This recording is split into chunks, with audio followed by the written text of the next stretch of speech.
Alhamdulillahi Rabbil Alameen. As-salatu was-salamu ala khatimin nabiyyin wa ala alihi wa sahbihi ajma'in. Amma ba'd. Fa'auzu billahi minash shaitanir rajim. Bismillahir rahmanir rahim.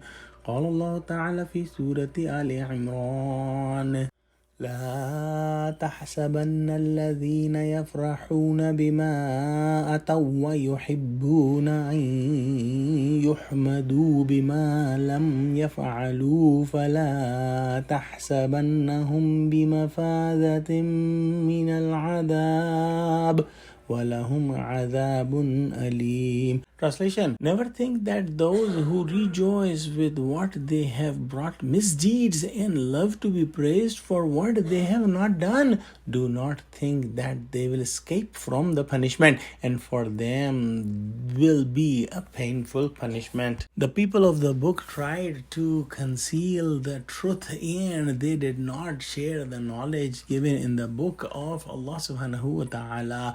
And a similar incident happened with Prophet Muhammad sallallahu alaihi wasallam, that he asked something to the scholars of Jews, and it was present in the Bible and they knew it, but they deliberately concealed that, and they told a lie and told something else to Prophet Muhammad sallallahu alaihi wasallam. When they left there, they were very happy that we have deceived Prophet Muhammad sallallahu alaihi wasallam, and they were thinking that people will praise them on this act of cheating. Allah subhanahu wa ta'ala sent this ayah. There is another narration about this ayah, that many hypocrites did not go in the battle with Prophet Muhammad sallallahu alaihi wasallam, and when Prophet Muhammad sallallahu alaihi wasallam came from the battlefield, they came to Prophet Muhammad sallallahu alaihi wasallam and gave false excuses, and they were swearing on these false excuses, and then they were thinking that they will be included among those people who went for the battle, and they will get the same rewards. And Allah subhanahu wa ta'ala sent this ayah. The reason of revelation of this ayah could be either incidents or maybe both incidents, because there is no difference in both incidences. Both behaviors could be present in human heart if the love of this world is higher than the love of Allah subhanahu wa ta'ala.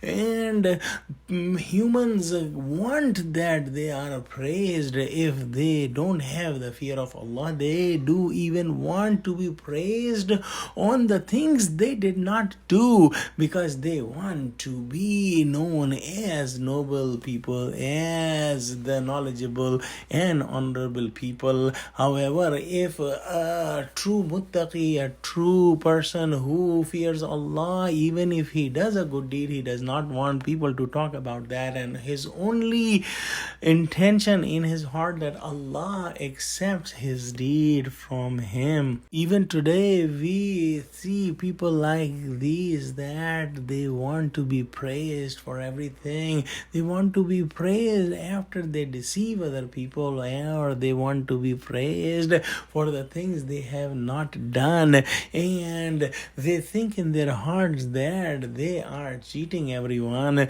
but indeed they are cheating themselves, because Allah subhanahu wa ta'ala knows the condition of the heart, and they might be thinking that they will not be punished because nobody noticed or nobody knew the truth, but they are forgetting that Allah knows everything and Allah knows the truth. And in this ayah, Allah subhanahu wa ta'ala has said that for them there is a painful punishment. So let's pray that Allah subhanahu wa ta'ala cleanse our hearts, and Allah subhanahu wa ta'ala keep all the diseases, all the spiritual and physical diseases of our hearts away, and eliminate any hint of arrogance or any hints of fame or any hint of false praise from our heart. Ameen. Wa akhiru da'wana alhamdulillahi rabbil alameen. Wassalamu alaikum wa rahmatullahi wa barakatuhu.